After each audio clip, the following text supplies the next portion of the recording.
ये ब्रह्मास्त्र का 8वां वीडियो है। चलिए शुरू करते हैं। किस ऋग्वेद संहिता या मंडल ने पहली बार शूद्र को परिचित कराया? किसने? तो 10वां में। ऋग्वेद के 10वें मंडल में शूद्र के बारे में बात किया गया है। 10वां ऋग्वेद संहिता या मंडल में पहली बार शूद्र को परिचित कराया था। ऋग्वेद के 10वें मंडल के पुरुष सूक्त में 4 वर्णों के विषय के बारे में जानकारी मिलती है। ब्राह्मण, क्षत्रिय, वैश्य एवं शूद्र के बारे में। इनमें से किसमें प्रसिद्ध गायत्री मंत्र सूर्य देवी गायत्री को संबोधित है? ऋग्वेद संहिता में। ऋग्वेद संहिता में प्रसिद्ध गायत्री मंत्र सूर्य देवता गायत्री को संबोधित है। ऋग्वेद के 3रे मंडल में गायत्री मंत्र का उल्लेख किया गया है। यह मंत्र सावित्री को समर्पित है। सावित्री को हम सविता के नाम से भी जानते हैं। कौन से उपवेद हैं? कौन उपवेद हैं? तो कौन उपवेद हैं? गंधर्व, शिल्प, आयुर, ये और कौन? धनुर, ये भी क्या है? उपवेद हैं। इनमें कौन से उपवेद हैं? तो गंधर्व, धनुर, आयुर एवं शिल्प, ये क्या है? उपवेद हैं। ऋग्वेद का उपवेद आयुर्वेद है। इसका संबंध चिकित्सा विज्ञान से है। इस उपवेद का जन्मदाता प्रजापति को माना जाता है। यजुर्वेद का उपवेद धनुर्वेद है। इससे युद्ध कला के विषय में जानकारी मिलती है। इस उपवेद का जन्मदाता विश्वामित्र को माना जाता है। सामवेद का उपवेद गंधर्व वेद है। इससे संगीत के विषय में जानकारी मिलती है। इस वेद का जन्मदाता नारद को माना जाता है। अथर्ववेद का उपवेद शिल्प वेद है। इसमें शिल्प कला के विषय के बारे में जानकारी मिलती है। इस उपवेद का जन्मदाता विश्वकर्मा को माना जाता है। वैदिक ग्रंथ प्रसिद्ध भाष्यकार सायन किस एक काल में सक्रिय थे? विजयनगर राजकाल में। वैदिक ग्रंथों के प्रसिद्ध भाष्यकार सायन विजयनगर राजकाल में सक्रिय थे। विजयनगर काल में ही संत माधव विद्रायन हुए थे, जिन्होंने हरिहर एवं बुक्का को मुसलमान से हिंदू बनाया था। विजयनगर के शासक कृष्णदेव राय के दरबार में तेनालीराम जैसे विद्वान रहते थे। तेनालीराम ने पांडुरंग महात्म्य जैसी पुस्तक को रचना की थी। पांडुरंग महात्म्य की 5 महाकाव्यों में की जाती है। पांडुरंग महात्म्य की गणना 5 महाकाव्यों में की जाती है। भारत के राज चिन्ह के फलक के नीचे देवनागरी लिपि में अंकित सत्यमेव जयते किस ग्रंथ से लिया गया है? मुंडकोपनिषद से लिया गया है। चलिए नेक्स्ट प्रश्न है, उसका डिस्कशन देख लेते हैं। भारत के राज चिन्ह के फलक के नीचे देवनागरी लिपि में अंकित सत्यमेव जयते मुंडकोपनिषद से लिया गया है। यम नचिकेता संवाद का वर्णन कठोपनिषद में मिलता है। भारत के दार्शनिक बातों के विषय में हमें विस्तृत जानकारी उपनिषदों से मिलती है। मिलान करना है, कौन सा दर्शन किससे संबंधित है? देखिए, सांख्य दर्शन कपिल, वैश्विक दर्शन कनाद, न्याय कौन करेंगे? तो गौतम, योग कौन सिखाएंगे? पतंजलि, वेदांत के दर्शन के तो बादरायण और मीमांसा के जैमिनी। चलिए देख लेते हैं एक और इसका डिस्कशन। सांख्य दर्शन सबसे प्राचीन दर्शन है। इस दर्शन के प्रतिपादक कपिल मुनि थे। वैशेषिकी दर्शन के प्रतिपादक कनाद या उल्लक मुनि थे। न्याय दर्शन के प्रतिपादक गौतम मुनि थे। योग दर्शन के प्रतिपादक पतंजलि थे। मीमांसा के तहत सर्वप्रथम कर्म के सिद्धांत का प्रतिपादन किया गया। मीमांसा के 2 भागों में बांटा गया था। पूर्व मीमांसा के प्रतिपादक जैमिनी थे, जबकि उत्तरी मीमांसा के प्रतिपादक बादरायण महोदय थे। मिलान करना है, देख लेते हैं इसे। अजीवक संप्रदाय मौखली पुत्र गोसाल, घोर अक्रियवादी पूरन कश्यप, उच्छेदवादी अजित केस कंबाली, संदेहवादी संजय बेलटपुत्र। अजीवक संप्रदाय का स्थापना मौखली पुत्र गोसाल ने किया था। ये महावीर के शिष्य थे। उनसे अलग होकर आजीवक संप्रदाय की स्थापना किया था। यह नालंदा के रहने वाले थे। घोर आक्रियवादी का स्थापना पूरन कश्यप ने किया था। उच्छेदवादी का स्थापना अजित केस कंबाली ने किया था। संदेहवादी का स्थापना संजय बेल्टपुत्र ने किया था। चलिए नेक्स्ट प्रश्न है, संविधान सभा द्वारा भारत का संविधान कब पारित किया गया था? 26 नवंबर 1949 को संविधान सभा ने संविधान को अंगीकृत किया, जिसका उल्लेख प्रस्तावना में इस प्रकार है। अपनी इस संविधान सभा में आज तारीख 26 नवंबर 1949 ईस्वी मिति मार्ग सूर्य शुक्ला संपत्ति संवत 2006 विक्रमी को एतद द्वारा इस संविधान को अंगीकृत, अधिनियमित और आत्म प्रतीत करते हैं। कौन सा संसदीय सरकार का अनिवार्य घटक है? कौन है? राजनीतिक दल, पार्टियां। संसदीय प्रणाली में 2 दलीय या बहुदलीय राजनीतिक व्यवस्था होती है। भारतीय संविधान का जनक किसे कहा जाता है? भीमराव अम्बेडकर को। डॉक्टर भीमराव अम्बेडकर को संविधान का जनक कहा जाता है। जवाहरलाल नेहरू को आधुनिक भारत का राष्ट्र निर्माता, गांधी को स्वाधीनता देने वाला एवं तिलक को असंतोष का जनक कहा जाता है। भारतीय संविधान की समवर्ती सूची की धारणा किस देश से लिया गया है? समवर्ती सूची ऑस्ट्रेलिया के संविधान से लिया गया है। समवर्ती सूची ऑस्ट्रेलिया के संविधान से लिया गया है।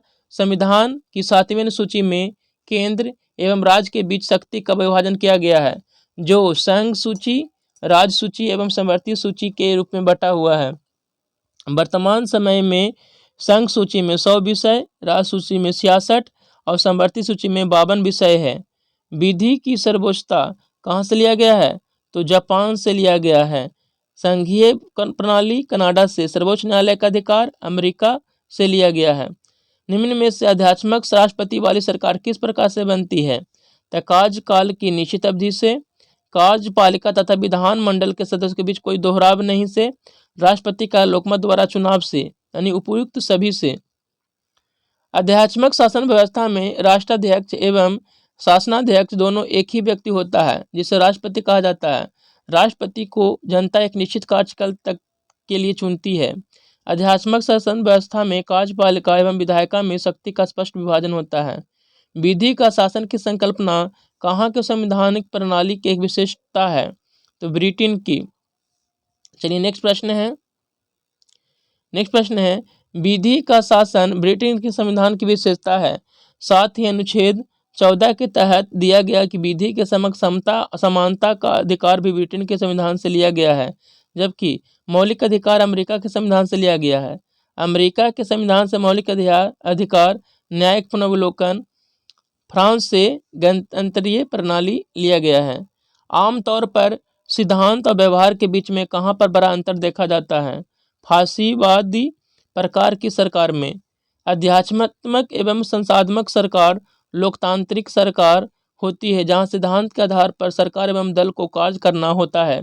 इस प्रकार समाजवादी सरकार भी सिद्धांत के आधार पर कार्य करता है, लेकिन फासीवादी प्रकार की सरकारें व्यक्तिगत सोच के आधार पर कार्य करता है, जहां जनता की इच्छा या सिद्धांत का कोई स्थान नहीं होता है। भारतीय संविधान कितने अध्यायों में विभाजित किया गया है? 22 अध्यायों में। मूल संविधान में 395 अनुच्छेद, 22 भाग, 8 अनुसूची में विभक्त था। बाद में 4 के का मौलिक कर्तव्य, 9 के का नगरपालिका एवं 9 के का सहकारी समितियों के संविधान में जोड़ा गया।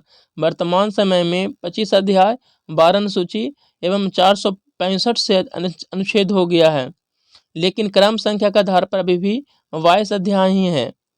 अध्यक्षीय सरकार में राष्ट्रपति विधानमंडल पर आश्रित नहीं होता है। आध्यात्मिक सरकार में राष्ट्रपति ही राष्ट्राध्यक्ष एवं शासनाध्यक्ष दोनों होता है, एवं कार्यपालिका एवं विधायिका के बीच शक्ति का पृथक्करण होता है, अर्थात राष्ट्रपति अपने मंत्रिपरिषद निर्माण के लिए पूर्णतः स्वतंत्र होता है, जबकि संसदीय लोकतंत्र में कार्यपालिका विधानमंडल पर आश्रित होता है। सरकार की संसदीय प्रणाली का अन्य संक्रमणीय गुण निम्नलिखित में कौन सा है? संसदीय संप्रभुता। संसदीय प्रणाली में संसदीय संप्रभुता होता है, जो जनता का प्रतिनिधि के रूप में संघ का प्रधान होता है, साथ ही न्यायपालिका की स्वतंत्रता को भी सुनिश्चित करता है। विधि का शासन किसमें प्रचलित है? लोकतंत्र में। लोकतंत्र में विधि का शासन प्रचलित है। चलिए अगला देखते हैं।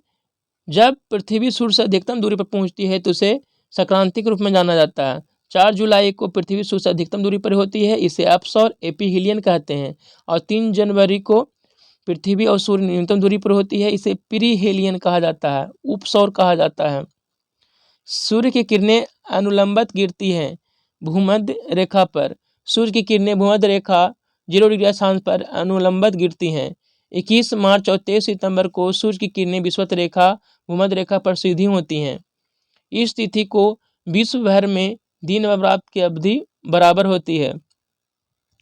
धूमकेतु की पूंछ हमेशा सूर्य से दूर रहती है सौर विकिरण एवं सौर पवन के कारण। धूमकेतु की पूंछ हमेशा सूर्य से दूर रहती है क्योंकि सौर विकिरण एवं सौर पवन का प्रभाव इस पर पड़ता है। धूमकेतु सूर्य के चारों ओर एक दीर्घवृत्तीय कक्षा में घूमता रहता है। हेली धूमकेतु एक प्रमुख धूमकेतु है जो 76 वर्षों के बाद दिखाई देता है। ग्रह अपनी विभिन्न धुरियों पर गतिशील रहते हैं गुरुत्वाकर्षण के अभिकेंद्री बल द्वारा। ग्रह अपनी धुरियों पर गुरुत्वाकर्षण के अभिकेंद्रीय बल के द्वारा गतिशील रहते हैं। चंद्र ग्रहण घटित होता है। चंद्र ग्रहण पूर्णमासी के दिन घटित होता है। पृथ्वी सूर्य की परिक्रमा करती है और चंद्रमा पृथ्वी की परिक्रमा करती है। परिक्रमा करते करते जब पृथ्वी सूर्य और चंद्रमा के मध्य आ जाती है तो उसकी छाया चंद्रमा पर पड़ती है और चंद्रमा धूमिल हो जाता है। इसे चंद्र ग्रहण कहते हैं। यह पूर्णिमा के दिन ही होता है। अमावस्या के दिन सूर्य ग्रहण होता है। ये ग्रह के सूर्य के चारों ओर घूमते हैं। इसका कारण क्या है? याद रखिएगा, इसका कारण गुरुत्वाकर्षण बल है। ग्रह सूर्य के चारों ओर स्थिर कक्षा में गति करती है। गुरुत्वाकर्षण बल के कारण ग्रह एवं उपग्रह अपनी कक्षा में सदैव गतिमान रहते हैं। नेक्स्ट प्रश्न है, सूर्य के पश्चात पृथ्वी के सर्वाधिक निकटतम तारे से पृथ्वी पर प्रकाश कितने समय में पहुंचता है? 4.2 वर्ष में। सूर्य का प्रकाश पृथ्वी पर 8 मिनट 20 सेकंड में पहुंचता है। सूर्य के बाद पृथ्वी के सबसे निकटतम स्थित तारे का पृथ्वी पर प्रकाश 4.2 वर्ष में पहुंचता है। वह बिंदु जिस पर एक वस्तु सूर्य के चारों ओर दीर्घावतार रूप में यात्रा करते हुए समीप आ जाती है उसे क्या कहा जाता है? पीरिहेलियन कहा जाता है।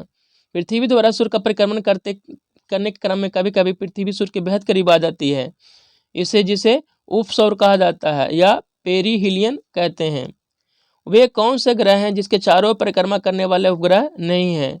कौन नहीं है? तो बुध और शुक्र का कोई भी उपग्रह नहीं है। टाइटन किसका उपग्रह है? तो शनि का। टाइटन शनि का उपग्रह है। यह दूसरा सबसे बड़ा ग्रह है। फिबोस और डिमोस मंगल के 2 उपग्रह हैं। बृहस्पति सौरमंडल का सबसे बड़ा ग्रह है। इसके 67 उपग्रह हैं जिनमें गैनीमेड सबसे बड़ा उपग्रह है। यूरोपा, आयो, कैलिस्टो आदि इसके प्रमुख उपग्रह हैं। यूरेनस सूर्य से 7वां और आकार में तीसरा बड़ा ग्रह है। अभी तक यूरेनस के 27 उपग्रह खोजे जा चुके हैं। एरियल, मिरांडा, टिटेनिया आदि इसके उपग्रह हैं। पार्थिव ग्रह कौन है? पार्थिव ग्रह कौन है? तो याद रखिएगा, बुध शुक्र पृथ्वी मंगल। बुध शुक्र पृथ्वी मंगल ये पार्थिव ग्रह हैं। 8 ग्रह में सूर्य के निकटतम 4 ग्रह जिनमें बुध शुक्र पृथ्वी मंगल पार्थिव ग्रह कहते हैं। इसे आंतरिक ग्रह भी कहा जाता है। इसे आंतरिक ग्रह भी कहते हैं। वाह या जोवियन ग्रह, वाह ग्रह या उसे जोवियन ग्रह भी कहते हैं। बृहस्पति, शनि, यूरेनस, नेपच्यून को जोवियन ग्रह कहा जाता है। पार्थिव ग्रह जो नज़दीक में रहता है पृथ्वी के उसको पार्थिव ग्रह कहते हैं और जो दूर में यानी जो बाहर रहता है उसे वाह जोवियन ग्रह के नाम से जाना जाता है। मंगल ग्रह का रंग लाल होता है। क्या होता है? लाल होता है। मंगल ग्रह का रंग लाल होता है, इसे लाल ग्रह कहते हैं। इसका लाल रंग इसके सतह पर पाए जाने वाले आयरन ऑक्साइड के कारण होता है। पूर्ण सूर्य ग्रहण अधिकतम कितने समय का होता है? तब पूर्ण सूर्य ग्रहण अधिकतम कितने समय का होता है? तो याद रखिएगा, पूर्ण सूर्य ग्रहण अधिकतम कितने समय का होता है? पूर्ण सूर्य ग्रहण अधिकतम कितने समय का होता है? तो याद रखिएगा 250 सेकंड का होता है। जब चंद्रमा सूर्य को पूरी तरह ढक लेता है तो इस घटना को पूर्ण सूर्य ग्रहण कहते हैं, परंतु जब चंद्रमा सूर्य के कुछ भागों को ही ढक पाता है तो इसे आंशिक सूर्य ग्रहण कहा जाता है। नेक्स्ट प्रश्न है, जंतु वायरस में आनुवांशिक पदार्थ अधिकांशतः होता है, DNA या RNA? जंतु वायरस में आनुवांशिक पदार्थ DNA या RNA होता है। प्रतिजैविक औषधि अधिकतर किस में मिलती है? जीवाणु में। प्रतिजैविक औषधि अधिकतर जीवाणु से मिलता है। लैमिनेरिया नामक शैवाल से आयोडीन प्राप्त होता है।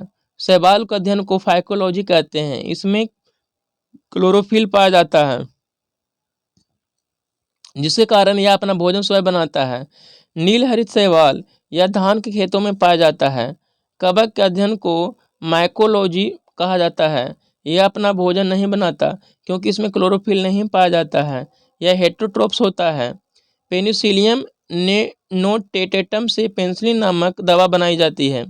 वायरस की सर्वप्रथम खोज किसने की थी? तो डी इवानोवस्की ने की थी। जीवाणु की खोज किसने की? एवी ल्यूवेनहॉक ने जीवाणु की खोज एवी ल्यूवेनहॉक ने की। इन्हें फादर ऑफ बैक्टीरियोलॉजी कहा जाता है। रॉबर्ट हुक ने 1665 में मृत कोशिका की खोज की थी। रॉबर्ट कोच हैजे-कटिका और टीबी की चिकित्सा का खोज किया। लुई पाश्चर हाइड्रोफोबिया की चिकित्सा की खोज लुई पाश्चर ने किया था। जीवाणु को पादप मानते हैं क्योंकि जीवाणु पादप के अंतर्गत आते हैं, क्योंकि इसमें दृढ़ कोशिका भित्ति होती है। इसमें क्या होती है? दृढ़ कोशिका भित्ति होती है। उपापचय दर सर्वाधिक किसमें होता है? उपापचय दर सबसे अधिक किसमें होता है? तो याद रखिएगा, चूहों में सर्वाधिक होता है। किसमें होता है? चूहों में सर्वाधिक होता है। जब एटीपी का परिवर्तन एडीपी में होता है तो उत्पन्न होता है, क्या उत्पन्न होता है? ऊर्जा।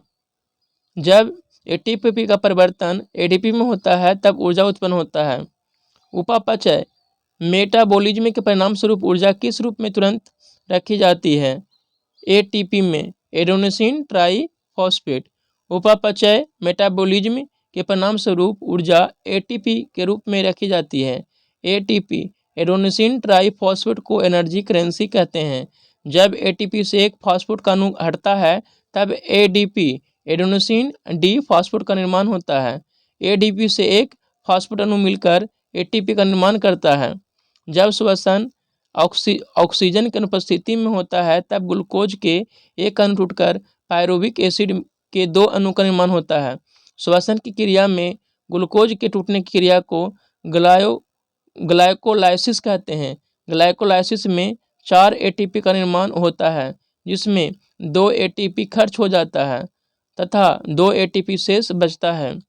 शरीर के लिए एंजाइम बहुत आवश्यक है क्योंकि जीव रासायनिक क्रियाओं के उत्प्रेरक हैं, कैटलिस्ट हैं। शरीर के लिए एंजाइम बहुत आवश्यक है क्योंकि जीव रासायनिक क्रियाओं के उत्प्रेरक का काम करता है। जीवों के रचनात्मक एवं क्रियात्मक इकाई को कोशिका सेल कहते हैं। कार्बोहाइड्रेट, वसा एवं प्रोटीन शरीर को ऊर्जा प्रदान करते हैं। प्रोटीन को बॉडी बिल्डिंग मटेरियल भी कहते हैं।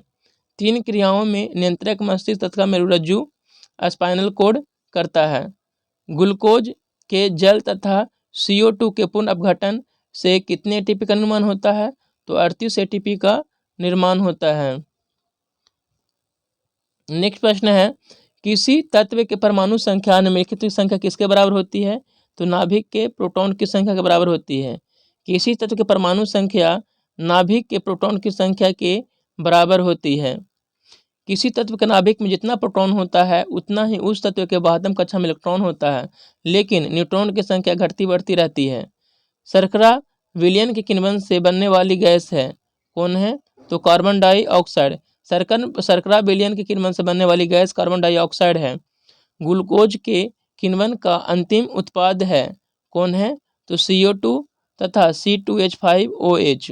ग्लूकोज के किण्वन का अंतिम उत्पाद CO2 तथा C2H5OH होता है। एस्टिक अम्ल का जलीय विलयन का pH मान 2 है, उसमें निम्नलिखित के मिलाने से उसका pH मान बढ़ जाएगा। तो जलीय अमोनिया को मिलाने पर एस्टिक अम्ल का जलीय विलयन pH 2 है, उसमें जलीय अमोनिया को मिलाने से उसका pH मान बढ़ जाता है। व्यापारिक तौर पर अमोनिया का उत्पादन आवश्यक है क्योंकि यह निम्नलिखित में काम आता है। किसमें? तो उर्वरक बनाने में। उर्वरक बनाने में व्यापारिक तौर पर अमोनिया का उत्पादन अत्यावश्यक है। उर्वरक में निम्नलिखित तत्व उपलब्ध नहीं है, कौन उपलब्ध नहीं होता है? तो क्लोरीन। जबकि नाइट्रोजन हाइड्रोजन फास्फोरस रहता है। फास्फोरस नाइट्रोजन का अनुरूप है। यह प्रकृति में मुक्त अवस्था में नहीं पाया जाता है। मानव शरीर में फास्फोरस अनिवार्य है। जानवरों की हड्डियों में यह 85% कैल्शियम फास्फोरेट के रूप में रहता है। नेक्स्ट प्रश्न है, प्रकृति में नहीं पाया जाने वाला कच्चा माल कौन है? तो कौन है? Vinyl chloride. विनाइल क्लोराइड प्रकृति में नहीं पाया जाता है। यह कच्चा माल है।